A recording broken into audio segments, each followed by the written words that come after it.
This is Patrick with New Jersey's Outdoor Adventures YouTube channel. Today, we're gonna take a tour of a box truck camper conversion. I have John and Ina back on the show. They're gonna give us a full tour inside and out, and this thing is really cool inside. So join us.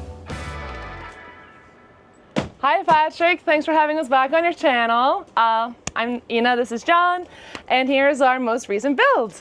Right now we're sitting in the lounge area, which also, of course, doubles as a queen, actually longer than a queen at night. If you want to come on inside, I'm just going to put this Lagoon table, swivel it of course. We built a custom bookshelf here just for some dimensions in the space, and also we have some outdoor lights hiding right there. As you can see the first couch here is quite long because we got stuff going on under, but John will tell you about that later. On this specific section we have a shower pan and also a room for a compostable toilet, and it converts. We have a fridge freezer. We love cooking on the road, so it's super important for us to have freezer, but also stove, of course. Just some storage back here. We have a throughway through the whole thing, so you can access the cabbie and just go through. I made this little shelf, bench. You can put literally anything here, just displaying with some cooking elements. I want to say a full-size kitchen just in general, and obviously this is a propane stove.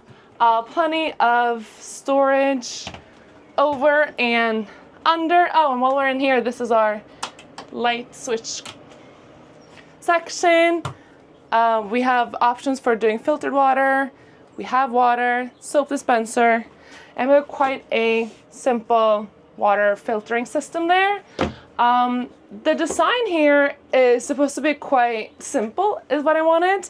So we actually repurposed some really good quality kitchen cabinets, and to make them look more modern, I actually vinyl wrapped them black, but you see the good quality of just standard good old cabinets.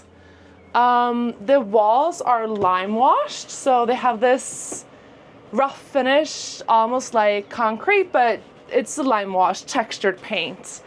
And for the backsplash, I did just a half wall to not get too much of the tiling element, and actually what you would probably see in most bathrooms, not the typical small tiles, just for features.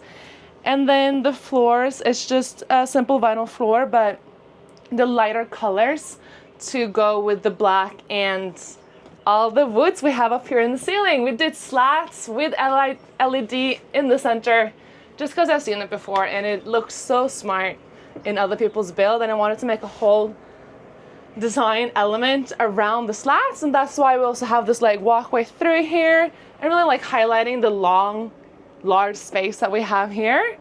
Oh, and here John will give you more details. This is a box truck. It's a 2001 Ford E350. It has the 7.3 liter diesel in it, and it only has 27,000 miles on it, and they're known for going a million. We have the jalousie windows, so you can keep them open when it's raining and you won't get wet inside.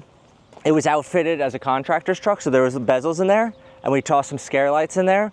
And we also have shore power underneath, so it keeps it in the, it's tucked under there. But up ahead, we have over 1,400 watts of solar on the roof, and just come on back in. So, like I said, it's a box truck. I'm 6'2", and you can see there's plenty of headroom for me still. It is fully insulated, 2 inches of insulation all the way around. All the walls are plywood, so if you want to add anything to them, they're nice and sturdy. And then when we come back here, we have the shower basin. You have to move the cushions, but that's what you get. And it just goes right in here. In here we have the shower curtain. It's on copper rods. You just hook it up on in there, you hop in, you take a shower, and it is micro finished concrete lining. Give it a nice little element. And when you slide over a little further, this is where we store our Lagoon table. We also designed the shower basin so it could store the toilet. We didn't bring our toilet with us because we didn't think it was necessary for the video. Under here, we have tons of storage. And then you can also store the table in there. We can see all the storage we have. And then when we shift back over, over here is more storage. We have a diesel heater under here. We have a 5,000 watt inverter. It's an all-in-one inverter. It takes charge from the shore power. It hooks up the solar. We have a separate 110 circuit breaker. So if you wanted to, you could expand on that. This is a 100 amp hour, 48 volt lithium battery.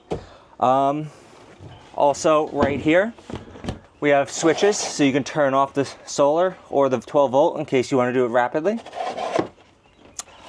This is a little pass-through window, so if you want to have some more breeze, but you want the door shut, you can still have that access and it wouldn't get wet inside.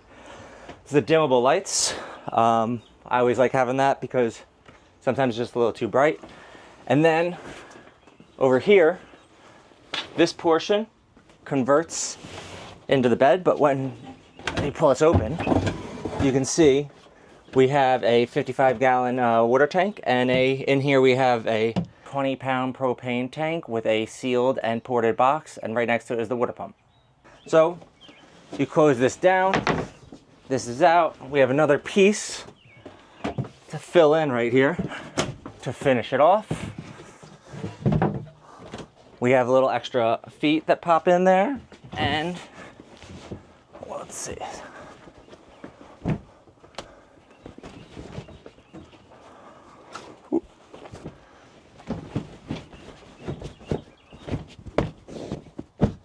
And it gives you a way oversized queen bed. Like I said, I'm 6'2". I can't even reach my head to the wall. We always use a max air fan because it's great for ventilation. We have outlets all the way around. We have outlets here, here, up here for anything you want to cook. Separate circuit breaker for over here for the fridge. Here's how you can charge off of the battery. We have an inverter that runs to the charge controller. We have a nice little closet because it's nice to have hanging clothes. Again, the fridge freezer Ian talked about, with a little drawer down below for extra storage. And also down here, something we haven't done before, is we have a water heater in here. So you can have hot water, and our gray tank's small, but that way it's a little easier to empty. Thanks for having us on the show, Patrick. Yeah, we are Norse Van Life, and we really enjoy building out these tiny homes. So we enjoy the challenge that this box truck gave us with this walkthrough layout. We had a change of plans here for the summer, so we might be putting this one up for sale. If we do, I'm sure there'll be a link in the description below. And yeah, I guess if any questions, you can just drop them in the comments or follow us on Norse Van Life. I'll make sure I put links in the description so our viewers can click over and check out your build and your builds, because I've had you on the show now 4 times, 4 different builds.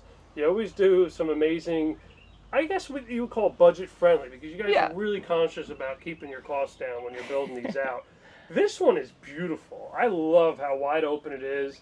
I love that it's just a big aisle down the middle. So if you want to use it for a kayak or canoe trip, you can load it right in the back. You can put a motorcycle back here if you wanted. And it's functional because it is 4 season. So it's not going to limit. This would be great for festivals, Burning Man, other activities. And it's pretty stealth. Yeah. Right? It's all stealth. Yeah, it's a commercial truck, so you don't know what's inside until you peek in. Nope. Well, this is Patrick with New Jersey's Outdoor Adventures YouTube channel. See you soon.